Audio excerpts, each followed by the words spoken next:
Bonjour à tous et bienvenue à cette conférence numérique qui portera sur mes derniers livres, sur la trilogie Guérilla, sur Game Over et sur Éloge de la Force.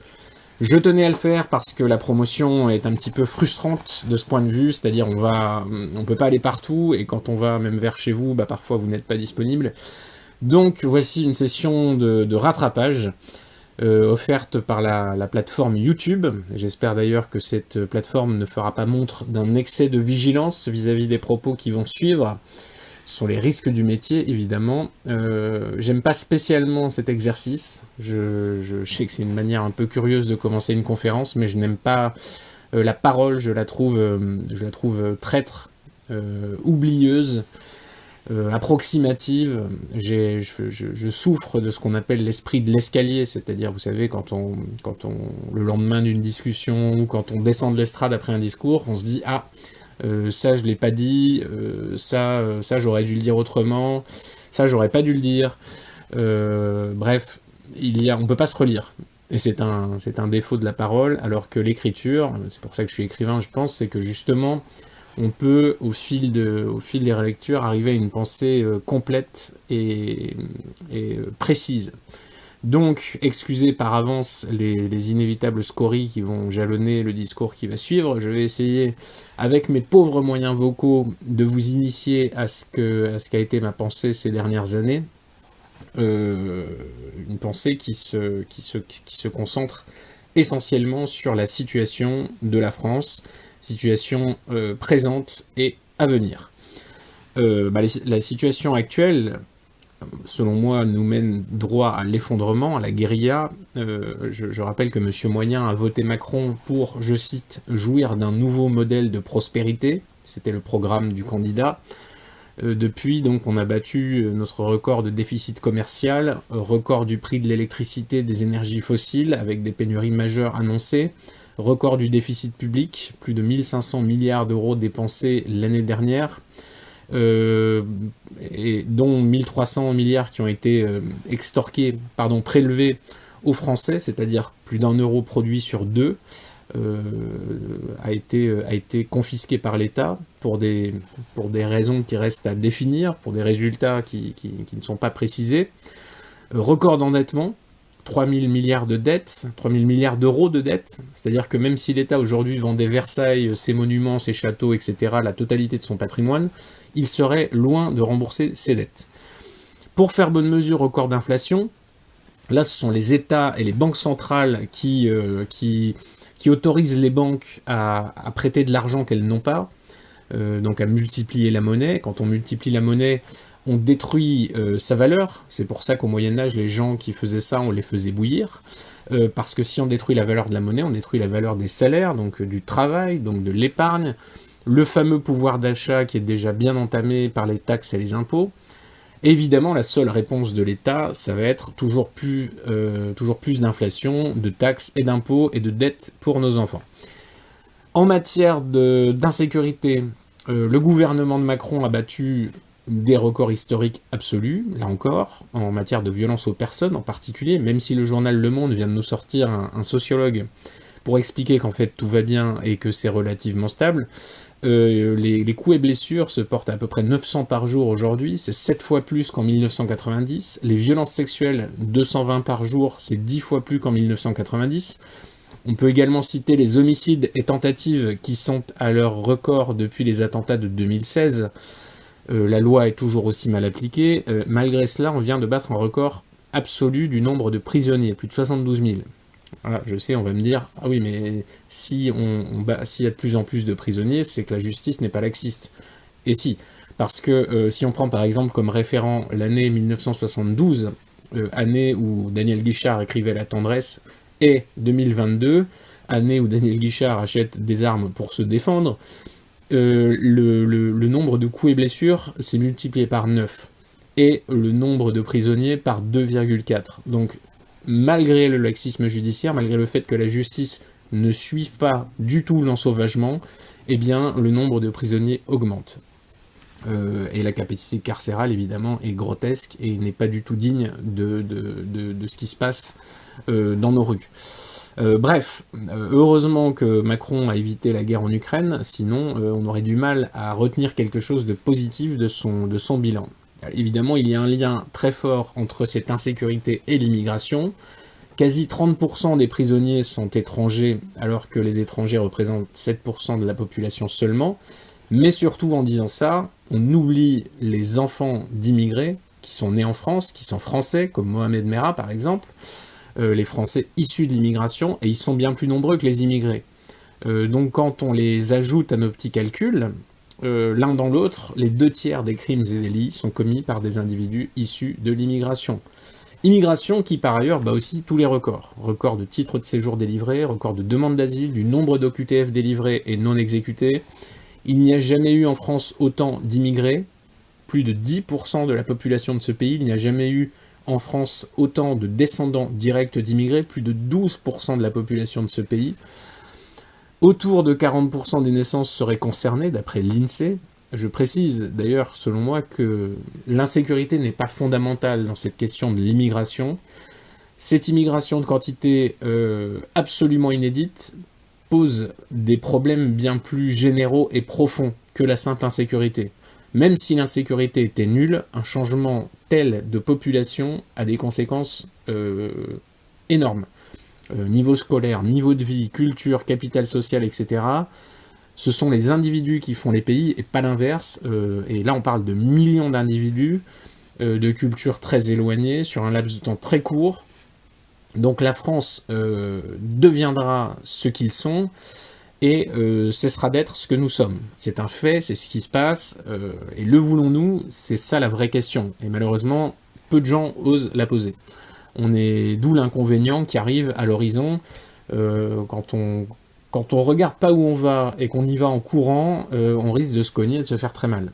Et là, c'est un petit peu la France Titanic, ça aurait été un bon titre de livre. On veut pas voir la guérilla qui vient. Il y a une inertie très profonde de la machine, des chargés de communication qui prétendent nous gouverner et qui nous endorment avec leurs discours et qui, eux, ne peuvent pas se dédire, par exemple, sur le vivre ensemble, puisque ça fait des décennies qu'ils nous le vendent comme le paradis sur Terre. Le virage serait un petit peu trop grand, donc on continue à mentir et à dire que c'est formidable, ça va aller. Macron l'a fait encore très récemment, l'immigration, la France a toujours été une terre d'immigration, enfin bref, ce laïus habituel. Tant que ces gens-là peuvent se servir et servir leurs amis, ils n'ont pas vraiment de raison de changer leur plan. Les Français ne sont pas dans la rue, il y a justement une inertie considérable de la population française qui ne veut pas subir ce qui se passe, mais qui ne fait rien, ou si peu, pour manifester son désaccord. Ça, c'est un premier point sur lequel je reviendrai un petit peu plus tard. Bref, la situation est critique, tous les voyants sont au rouge, cramoisis. La seule chose qui manque à tout ça, c'est l'élément déclencheur. C'est-à-dire crise sociale, descente de police dans une cité sensible, donc ça c'est ce que j'ai, l'élément déclencheur de la guérilla dans mes livres. Ça peut être vraiment voilà, l'énergie, l'économie, le social, absolument tout. Il y a de plus en plus de candidats en fait au déclenchement. Sachant que tous les voyants donc sont au rouge. Après quoi, la problématique centrale de la trilogie guérilla, ce sont les créatures domestiques qui vont être livrées à leur dépendance lourde. Le citoyen aujourd'hui ne maîtrise absolument plus rien, c'est-à-dire sa sécurité, son alimentation, sa santé, ses moyens de déplacement, son chauffage, toute la technique dont il dépend et qui l'environne, il ne sait pas comment ça fonctionne, il est incapable de la faire fonctionner seul, surtout s'il n'y a pas d'énergie évidemment. Donc il a tout délégué, toutes ses compétences reposent sur des tiers, c'est-à-dire on est tous spécialisés dans un domaine précis, et d'habitude on a recours aux compétences d'autrui, la plupart du temps de l'État, quand on a des problèmes. Et la thèse de guérilla est justement que l'État s'effondre, le maître s'effondre, donc la créature domestique est privée de cerveau. Je vais vous lire un extrait à ce sujet de guérilla, un extrait qui concerne le personnage Renaud Lorenzino, qui est l'exemple type du politicien, enfin de l'éditorialiste, de ce genre de personnage, qui sait qui sait ce qui se passe, qui a pris tout ce qu'il pouvait prendre, et maintenant qui se rend compte que là c'est fini, les jeux sont faits, donc on doit s'en aller. C'est le déluge et il faut aller plus loin. Et eux le peuvent évidemment, ces personnages-là, mais le monsieur moyen, lui, la plupart du temps, ne le peut pas. Donc il essaie de convaincre une de ses collègues que maintenant il faut s'en aller. Je vais te dire ce qui se passe, il n'est plus question de l'habituelle petite guerre entre touristes et terroristes. La folie est lâchée dans les rues, cette nuit tout sera pillé, détruit sans distinction ni logique, les itinérants et assimilés s'en donneront à cœur joie. Les petits blancs des villes ont pris fait et cause pour ces malheureuses victimes de la société, comme nous leur avons appris. Les petits blancs des champs se tairont et attendront parce qu'ils ne savent faire que ça. Pendant ce temps, le terrorisme va donner tout ce qu'il a, de peur de se faire voler sa terreur et son chaos. Tous les employés qui font que ce pays tourne ne vont pas risquer leur peau pour leur travail de merde. Ils resteront chez eux, il n'y aura plus de transport, de services, de communication, d'approvisionnement. Tous les circuits seront coupés, finis les médicaments, la nourriture, le gaz, l'essence, l'eau potable, l'électricité, Internet, le téléphone, les secours, la police. Tout va s'effondrer. La ville va prendre feu, des incendies gigantesques, puisqu'aucun pompier ne fera plus son travail, puisqu'aucun flic ne fera plus respecter la moindre loi. Demain, ce sera la panique totale, la majorité des habitants de ce pays en violeront les lois pour se procurer des biens de première nécessité en vue du chaos qui vient, qui est là. Ce sera la fin de toutes les hiérarchies, de toutes les confiances, tout sera plié en 3 jours, les événements sont en marche, invincibles, et d'heure en heure, ils feront de ce monde une chose qui n'a jamais été.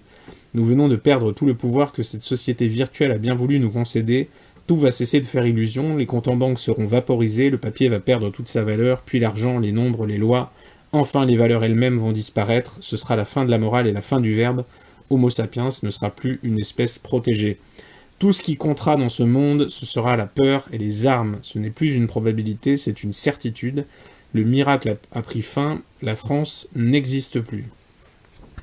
Alors, sa collègue insiste, se raccroche à ses certitudes en disant « oui, mais quand même, on va y arriver, enfin, on est le bien, donc on peut pas perdre l'amour de l'autre, etc., et notre capacité à vivre ensemble va nous sauver. » Et alors lui remet un taquet pour la route en lui disant « tu ne comprends pas, tu dois oublier ce baratin, dès aujourd'hui nos valeurs n'ont plus cours, l'amour, les droits, le respect, la civilisation, c'est fini, ce ne sont que des mots, ce soir c'est la fin de la fiction, tu veux partir en province, c'est le pays qu'il faut fuir, ici le chaos te rattrapera, la faim et la peur ne laisseront pas une réserve intacte, pas un bâtiment debout, pas une âme en paix. Nous sommes au seuil du réel pur, il faut que tu comprennes, il n'y a plus de royaume imaginaire, d'illusions numériques ou verbales. Demain, ce sera la fin du probable. Demain, l'amour ne sera plus que le cri désespéré des condamnés à mort. » Voilà, le discours de Renaud Lorenzino, donc Guérilla, c'est la théorie du chaos. Le brutal effondrement de l'État et le grand chacun pour soi auquel absolument personne n'est prêt. C'était une théorie jadis fantaisiste, et puis qui est devenue plausible, et puis qui est maintenant carrément probable. Je me souviens qu'il y a quelques temps, ces livres étaient classés dans les catégories fiction, science-fiction, voire ésotérique, et puis après anticipation. J'espère qu'ils passeront pas tout de suite dans la catégorie documentaire. En tout cas, est-ce que c'est évitable? C'est la grande question. Est-ce qu'il existe des solutions pour nous sauver? Et là, je vais vous renvoyer à mon livre Game Over, parce que oui, Game Over, la fin de la partie à venir, puisque l'État n'a plus de crédit, et parce qu'il serait temps que nous, on arrête de jouer, de croire en la politique, en une solution démocratique miraculeuse. Il existe des solutions qui sont extrêmement simples pour arrêter, inverser l'immigration, pour stopper l'insécurité, pour libérer les médias, la culture, etc. Donc je les liste pour sauver l'économie. Enfin, je liste ça de manière complète et détaillée dans ce livre, qui est paru en début d'année aux éditions Magnus, sauf que le problème entre nous et le pouvoir, eh bien c'est l'État.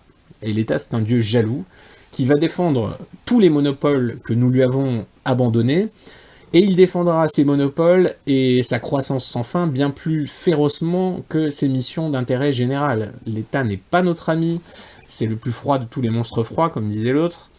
On lui a donné, enfin, comme disait Lucrèce, les hommes, à un moment, ils ont remis aux dieux les pleins pouvoirs sur leur vie, parce qu'ils avaient peur, ils avaient peur des événements, de la nature, etc.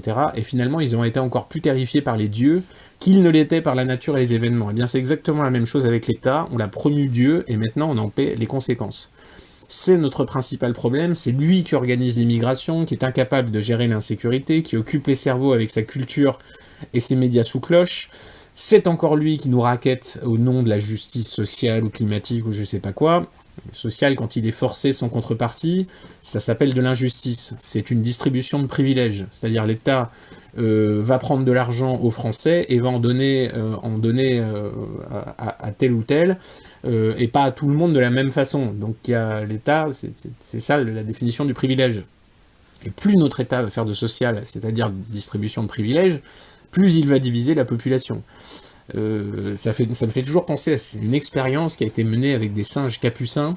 On a un groupe de singes et on a un expérimentateur qui va leur donner un concombre à chacun d'entre eux. Donc les singes sont contents, ils ont leur concombre, et voilà, tout va bien, la vie est belle. Et puis l'expérimentateur va arriver avec une grappe de raisin, et cette fois-ci il va la donner qu'à un seul singe capucin. Et évidemment les autres vont protester très vivement, vont devenir agressifs, vont devenir très dépendants du donneur. Ils ne vont plus penser qu'à lui et vraiment seront terrorisés à l'idée d'être moins bien dotés que les autres. Et ils en voudront toujours plus. Et donc l'expérimentateur est devenu leur dieu et leur enfer à la fois. Et c'est exactement ce qui se passe avec l'État, chacun veut sa part du cadavre, on voit qu'il y a des impôts à se partager, que ceux qui parviennent à bloquer le pays, à avoir des moyens de pression assez forts, à se constituer en corporation, parviennent à tirer profit de l'État. Donc tout le monde se dit, bon bah ce serait dommage de ne pas jouer, parce que si on joue pas, évidemment, on perd. Alors, soyez tranquille, l'État vous prendra tout, il n'y aura plus du tout de raisin pour personne, et je sais même pas s'il restera quelques concombres à la fin, bref, c'est pas notre ami. Les seules missions qui pourraient justifier son existence, la sécurité, le contrôle des frontières, c'est-à-dire les missions régaliennes, elles sont en jachère. Au lieu de ça, il est devenu le super parasite de notre travail, ça, il n'y a aucun problème là-dessus, en niveau fiscalisation, fiscalité, il est extrêmement efficace, on peut lui reconnaître ce mérite. Il s'est arrogé en plus le monopole légal de notre morale, de ce qu'on doit penser, de la manière dont on doit le penser, de qui détient la vérité et qui n'est pas légitime pour prétendre à la vérité. Donc il s'est octroyé comme ça un monopole sur nos âmes, sur notre destin, et le citoyen moyen, le pire dans tout ça, et qu'il en redemande. La créature domestique ne voit pas qu'elle n'a aucun pouvoir, que le pouvoir nous prive de pouvoir, et qu'il empêche même l'application de la loi, puisque il en a le monopole, et s'il n'applique pas, eh ben, il va défendre son monopole, c'est-à-dire vous ne pouvez pas vous faire justice vous-même, oui mais vous ne rendez pas la justice, oui mais vous ne pouvez pas le faire vous-même, et donc le citoyen est totalement pris au piège. Il a été désarmé physiquement et mentalement. Vous voyez d'ailleurs, là il emmène avec une docilité assez stupéfiante, les armes de collection, de pépé, de machin qui étaient sur l'armoire, on lui demande, l'État demande les armes, il amène les armes à l'État, il les rend. C'est un bon citoyen, il se dit pas que certains, la criminalité organisée notamment, eux ont des armes, et eux évidemment se foutent complètement de respecter les lois, et pourquoi seuls les individus les plus dangereux de ce pays auraient le droit d'être armés, ça c'est une vaste question, qui montre, à mon avis, qui l'État tient pour ses réels adversaires.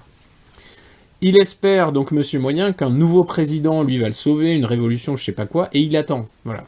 Ça, c'est Monsieur Moyen, et c'est un grave défaut. Au lieu de déclarer illégitime le maître qui a failli, il attend toujours tout de lui. Il imagine, Monsieur Moyen, que sa propre force dépend de celle de son État. Il se dit, si l'État est fort, je suis fort. Alors, c'est vrai, sa force dépend de celle de l'État, mais pas comme ça, pas comme il l'imagine. En réalité, plus l'État est fort, plus l'État est devenu fort, plus lui, Monsieur Moyen, il est devenu faible. Et c'est pareil pour le pays entier.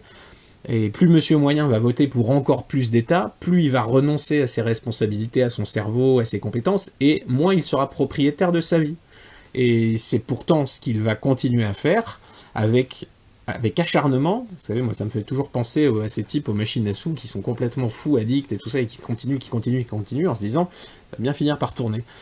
Et qui sont complètement dépendants du truc, et qui ne voient plus rien d'autre, et qui sont aliénés par la machine à sous. C'est exactement la même chose, les gens sont complètement aliénés par cet état. Et donc ils vont continuer jusqu'au grand feu d'artifice final, la guérilla. Et même si par miracle il n'y avait pas d'effondrement brutal, il serait simplement dilué dans le temps, nous irions gentiment vers le Brésil et l'Afrique du Sud, et les lendemains qui chantent.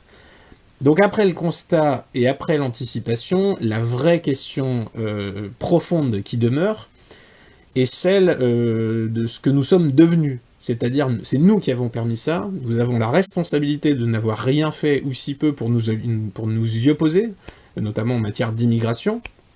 J'ai jamais vu les Français descendre massivement dans la rue et dire maintenant ça suffit.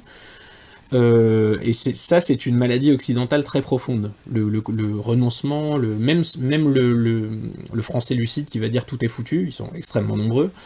Ça signe un affaissement de la volonté qui doit être étudié en profondeur. Et là, je vais vous lire un extrait de Guérilla 2, ce que j'appellerais le discours du chinois, que le colonel rebaptise Pol Pot. Le colonel, évidemment, se méfie beaucoup des Chinois, vous verrez pourquoi dans le livre.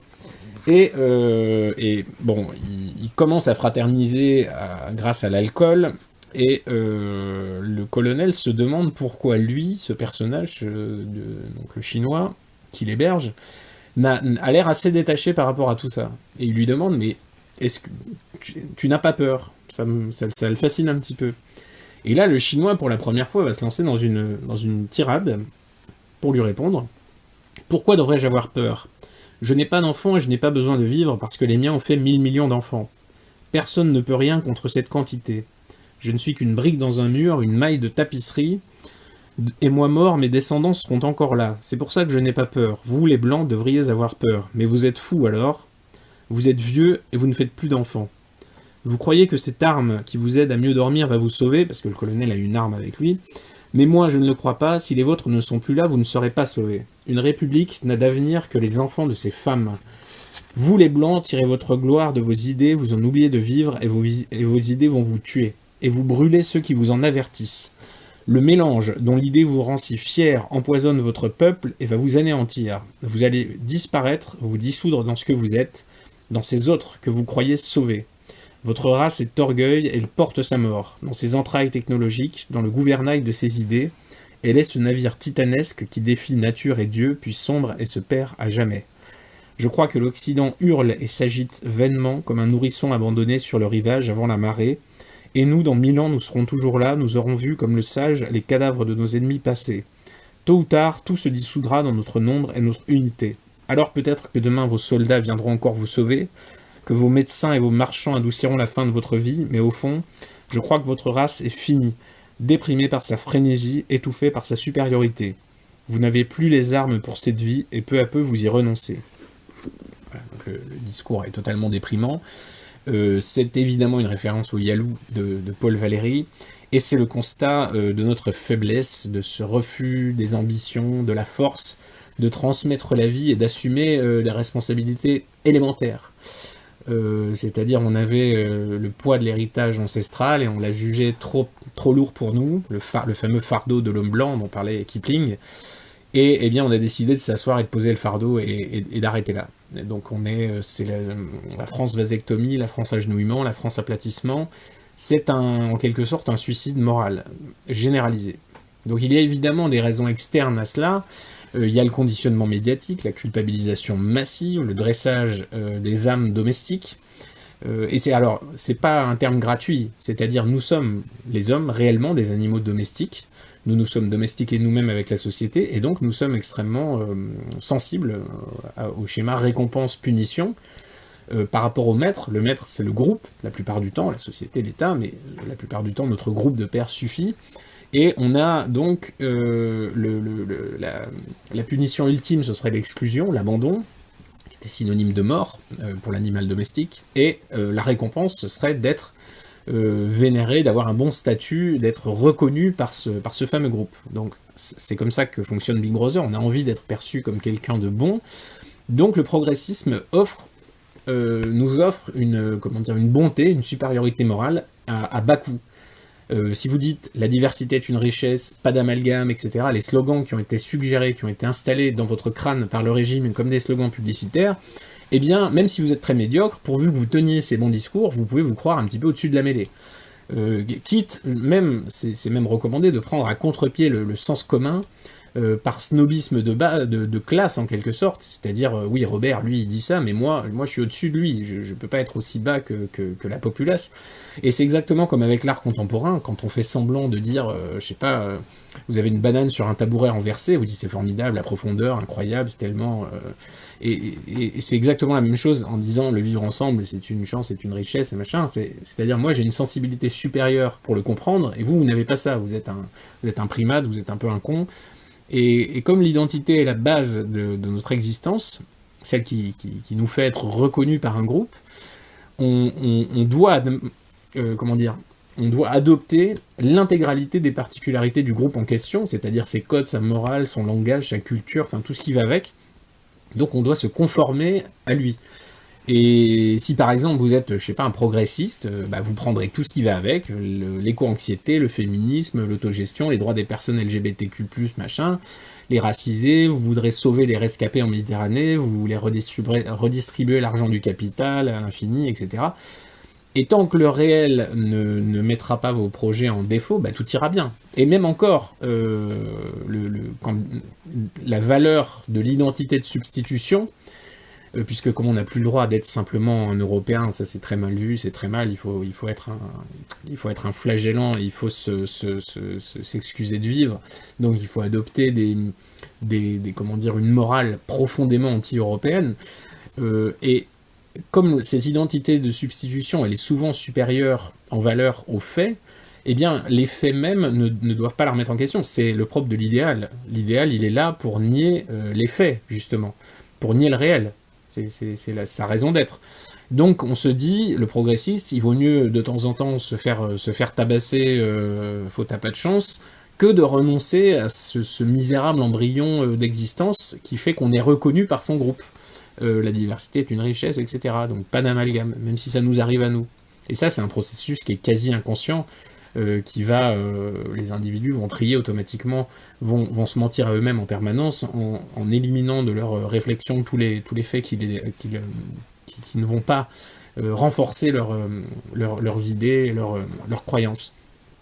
Alors, il faut bien comprendre là-dedans que la bonté, elle est toujours intéressée. C'est-à-dire Bill Gates, quand il prétend sauver tous les pauvres du monde avec ses fondations machin, il s'achète de la réputation.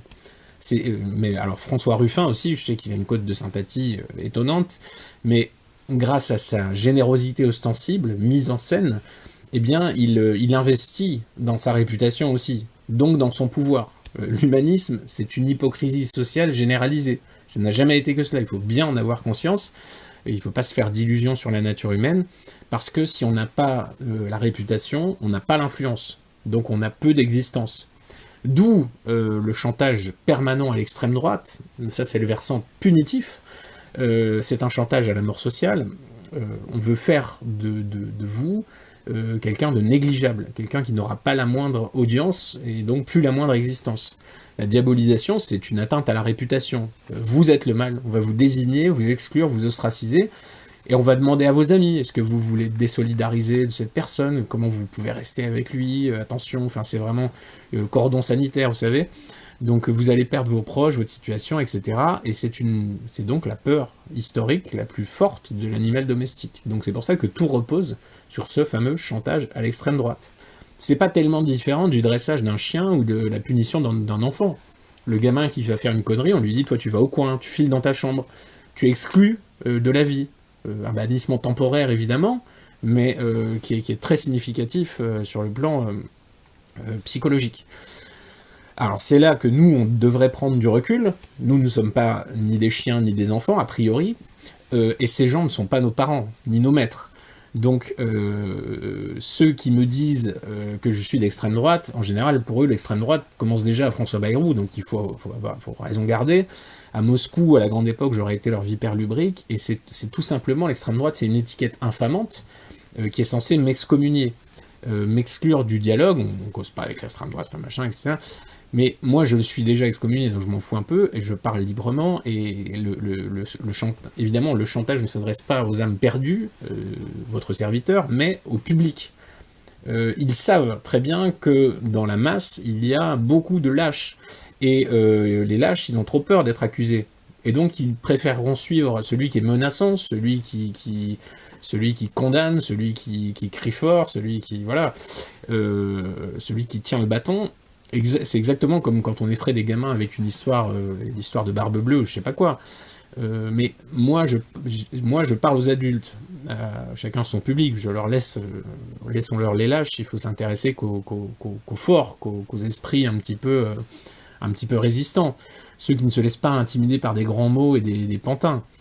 Donc, même si évidemment c'est pas toujours facile, ça c'est cette perspective comme ça de pouvoir se marquer des points socialement en lynchant les autres en groupe, une foule anonyme, et on va faire tomber des notoriétés, un petit peu comme les Lilliputiens, donc Gulliver, vous voyez, on fait tomber ceux qui sont plus grands que nous, c'est l'enfant qui va écraser les châteaux de sable qui sont mieux réussis, et ça va exciter des vocations, il y a des meutes de vigilants qui pourront comme ça avoir exercer leur violence sociale, leur violence même parfois physique, verbale en tout cas, et qui peuvent comme ça venger leur médiocrité sur d'autres. Donc ça c'est une offre fantastique. Et c'est la méchanceté du rachitique dont parlait Nietzsche, et l'État, la communication, le conditionnement va légitimer complètement cette agressivité, l'indigné du réseau social, etc. Et pour eux, ça leur donne une sorte d'objectif permanent, c'est-à-dire ils ont une vie de merde, mais là ils sont un petit peu au-dessus. Ils peuvent faire partie de celui qui sanctionne, de celui qui tient les âmes. Donc ils sont plus du côté des chiens de berger que des moutons. Donc ça pour eux c'est une promotion sociale inespérée. Donc la clé évidemment face à cette inquisition antiraciste, c'est de s'en foutre. Mais encore une fois, peu y parviennent, nos contemporains sont largement esclaves de leur peur, ils ont leur situation, leur carrière, il y a un système de conditionnement qui est quand même le plus puissant et efficace de tous les temps, ça on peut pas leur enlever, c'est-à-dire jamais il y avait eu une telle technologie, une telle expertise dans la manipulation mentale, qu'avec ce règne de l'écran, ce règne du matraquage partout, enfin on ne peut absolument pas y échapper. Et en plus, on a régulièrement des victimes, justement des exemples qui sont donnés à la foule, c'est-à-dire on va choisir un déviant, quelqu'un qui va déraper, machin, et son procès public sera fait, et on va montrer à la foule ce qu'il en coûte de dévier. Et la foule, évidemment, ne se sent pas les épaules, et en tuer un pour en intimider 100, c'est un vieux principe très efficace. Bref, nous sommes donc confrontés à ça, cette menace sociale permanente, la puissance de frappe de Big Brother, et évidemment la lâcheté de nos pères, qui auront tendance à se réfugier derrière le maître. Et nous voilà donc confrontés à un dilemme galiléen, socratique, c'est-à-dire, doit-on agir en fonction de ce qui est juste, ou en fonction du risque social que ça implique? Et attention, parce que l'histoire n'aime pas les lâches, donc réfléchissons bien, même s'ils sont majoritaires, et lâches on les tous un peu en plus, on peut tous faire mieux, y compris moi, y compris mes plus fervents supporters, qui lisent mes livres et qui vont regarder cette vidéo, mais comme pour s'en divertir, et ils feront rien de plus. Donc j'ai un peu l'impression qu'on a atteint le fond de la dépression immunitaire, on est dans l'état dans lequel les animaux sont vaincus par leurs rivaux, c'est-à-dire ils sont écrasés par le poids des choses, ils sont inondés de cortisone, la testostérone n'est plus au rendez-vous, et perte de confiance, de fierté, d'indépendance, de contrôle. Et donc ils vont se réfugier dans le suivisme et la soumission, dans l'aplatissement, dans l'idée que le maître va les sauver, et ils vont se fasciner pour l'actualité, pour le divertissement, pour se fuir, pour se nier en quelque sorte, pour ne pas voir leur état de dépossession complet, et pour ne pas agir contre ça. Donc le pire pour nous est de ne pas se sentir maître chez soi, maître de soi. On sent bien que tout nous dépasse, on s'imagine des ennemis tout-puissants pour justifier notre propre impuissance, alors que la machine n'a pas de chef, ça c'est très important de le comprendre, elle n'a pas besoin de chef, c'est la technique, elle va toute seule, et tout le monde est remplaçable là-dedans. Et comme le disait Marbeau, Eugène Marbeau, on est pessimiste ou désespéré parce qu'on se sent incapable de dominer la vie. Donc on renonce à essayer finalement. Et la mentalité de notre époque s'oppose en cela radicalement à la mentalité antique de la Grèce d'avant la philosophie, la Grèce fière, la Grèce de Thucydide, et surtout déjà la Grèce d'Homère. Vous vous souvenez de la guerre de Troie, je ne vais pas vous refaire le récit. Les Grecs assiègent Troie pendant 10 ans, et à la fin, Troie tombe, et les Grecs s'emportent dans l'ivresse de la victoire, et ils vont commettre des massacres épouvantables, des pillages et des sacrilèges. C'est l'hubris, et ça, dans la mentalité grecque antique, c'est pas bien, il faut pas rompre l'équilibre. Donc ils sont punis par les dieux, et Ulysse, par exemple, va mettre 10 années de plus pour rentrer à Ithaque, chez lui, et retrouver Pénélope. C'est l'Odyssée, et entre autres épreuves adressées à Ulysse par les dieux, il y a l'île de Calypso. Il se retrouve sur l'île de Calypso, île paradisiaque, où tout est abondance, avec une nymphe superbe qui est amoureuse de lui. Donc Ulysse, il devrait être heureux, mais non, parce qu'il pense aux siens, il pense à Pénélope, il pense à sa mission. Il sent bien qu'il entre dans un état qui n'est pas l'état de la vie, qui est l'état de l'être repu, rassasié, qui est complètement amorphe, un peu comme le boa qui digère, et il veut rentrer chez lui. Il veut continuer à vivre. Mais Calypso, elle veut le garder auprès de lui. Alors, elle va lui faire une offre, et elle va lui offrir l'immortalité. Si tu restes à mes côtés, tu ne seras plus immortel.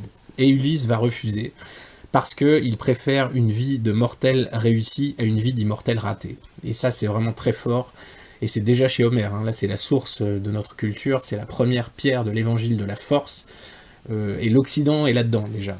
Et en plus, dans l'Odyssée, il y a aussi cet autre épisode intéressant, où Ulysse, il va retrouver Achille aux enfers.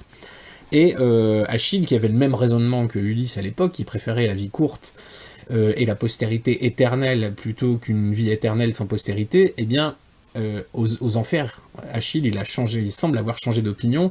Il dit qu'il préférerait vivre et servir le plus misérable des hommes plutôt que de régner ici sur des ombres. Et même ça ne va pas faire changer Ulysse d'avis. Et d'ailleurs, Achille va se contredire un petit peu parce qu'il dit quand même qu'il souhaite la gloire pour son fils, donc qu'il connaisse un sort similaire au sien. Et là, on est dans la mentalité grecque, dans toute sa splendeur. L'admission complète des réalités, la force pour elle-même, le refus de la fuite, du bonheur au-delà, du transhumanisme, etc. Mais malheureusement, n'est pas Ulysse qui veut. Je vais vous lire là un extrait de Guerrilla 3, autour du personnage de Cédric, un personnage commun, monsieur tout le monde, qui aspire simplement à ce que les choses redeviennent comme avant, c'est-à-dire à ce qu'il ne se passe rien, la fin de l'histoire ça lui allait parfaitement, et il veut qu'elle revienne. Poussé à bout, contraint et forcé, il avait défendu sa liberté et son mode de vie, son droit à la tranquillité, sans réfléchir en suivant le mouvement. Un effort littéralement surhumain qu'il espérait ne plus jamais connaître. Tous les regards croisés ici, sur cette autoroute, toutes les conversations entendues disaient cette même volonté.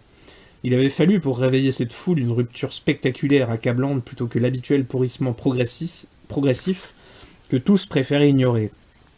Chacun espérait ne jamais plus revivre une telle convulsion, quitte à redevenir un peu lâche et indifférent, juste un peu pour profiter de la vie, juste assez pour ajourner les problèmes sans défausser sur ceux qu'on élira et végéter. Oublier que dans l'ombre, ces problèmes s'accumuleront encore et finiront par éclater de nouveau. Telle était la créature domestique, faite de routine, de fuite et d'oubli, ne rêvant que de se perdre dans la fourmilière humaine, se faire rouage de l'ingénierie, se tapisser l'esprit de bêtises manufacturées, brandir bien haut son conformisme, gagner de quoi se récompenser de petits objectifs, s'étourdir de sa came numérique. Nul autre but à cette vie que la friandise sous toutes ses formes, la dissolution tranquille, plutôt que les solutions douloureuses. Voilà, donc à l'inverse d'Ulysse, à une vie de mortel réussi, les gens comme Cédric, comme Monsieur Tout-le-Monde, ils préfèrent la vie d'immortel raté. Ils sont bien dans leurs jours sans fin, dépourvus de sens, c'est-à-dire c'est un petit peu leur éternel retour quotidien, tout ce qu'ils veulent c'est que ça dure, courir pour rester à la même place. Pourquoi? Ça ils savent pas, parce qu'il n'y a pas de but, et il y a même un oubli du but, il y a un oubli de l'interrogation, de la réflexion sur soi. On cherche dans la fuite le divertissement, la consommation, et ne surtout plus s'interroger sur le sens des choses, de la vie, des éventuelles finalités, la métaphysique, etc. C'est l'ère de la technique, dont parlait Heidegger, où on cherche simplement à améliorer les moyens à l'infini sans penser aux fins. Donc là, on est quand même sur la voie littéralement de la fourmilière, de l'eusocialité. On va sortir de l'homme, de l'animal, du vivant, pour aller vers le fascisme domestique. ce que j'avais déjà écrit dans La France Big Brother, et on refuse toute forme de lucidité et de responsabilité. C'est-à-dire la brûlure du réel, elle fait partie du fardeau, et c'est trop lourd à porter, donc on préfère pas se poser la question. On va chercher à s'anesthésier l'esprit, et donc c'est une sorte d'euthanasie spirituelle. Et selon moi, c'est pire, c'est pire que la volonté de mourir, c'est la volonté de ne plus vivre. C'est la Gelassenheit, donc Heidegger, laisser être, renoncer, admettre, le monde nous dépasse, on peut pas lutter, on n'est pas de taille, on peut pas, ça sert à rien d'essayer d'avoir une influence sur lui, donc on va fuir nous-mêmes, on va fuir nos ambitions, on va se refuser à jouer un tel rôle. Alors qu'on est fait pour ça. Et le problème, c'est que la fuite, elle va pas être satisfaisante. Ça, c'est une illusion. L'angoisse va s'auto-alimenter, on essaiera de se fuir de plus en plus, et chacun cherche à se fuir, mais personne n'y parvient, disait Lucrèce. Donc Guérilla, cette trilogie, c'est avant tout une catastrophe qui est révélatrice d'un état de dégénérescence, de décadence, de comme on veut, de nous autres. Et je m'inclus dans le lot, évidemment. Je pense que personne n'est complètement au-dessus de ses responsabilités. Pour conjurer le sort, il faut éviter le pire, il faut lui faire face. Il faut agir à la place de ceux qui n'agissent jamais. C'est pour ça que si on se met en tête que ce combat que nous menons, c'est le dernier, comme le suggère le sous-titre du livre, alors oui, ce sera le dernier. Il y aura plus après, puisque nous ne serons plus là. Il faut se battre toujours. Et même si on n'a jamais le monde voulu parfait, il faut évidemment se battre pour essayer. C'est ça le sens de la vie. Et là, je vais vous renvoyer à mon livre « Éloge de la force », et au domaine des solutions individuelles, qui sont nécessaires quoi qu'il se passe, qu'on aille à l'effondrement brutal ou dilué, si on veut reconquérir le pays, il faut reconquérir les esprits. Renverser la culture dominante, conquérir une minorité activiste déterminée qui va saisir l'histoire, puisque c'est toujours comme ça que ça se passe. Ce ne sont pas les foules qui font l'histoire, les foules subissent absolument tout, ce sont des petits groupes d'individus qui peuvent infléchir le destin des nations. Et même si on ne réussit pas, si on ne parvient pas à sauver le pays, eh bien au moins on se sera augmenté à titre individuel. Nous, on vivra mieux. Donc quoi qu'il arrive, ça vaut le coup d'essayer. C'est une sorte de pari de Pascal très temporel que je propose dans cette théorie, que dans tous les cas, il faut essayer. Et donc comme vous le verrez dans ce livre, il s'agit de s'augmenter, d'acquérir de l'influence, une force d'entraînement, en commençant évidemment par se désinhiber, par briser la peur, par désapprendre la lâcheté.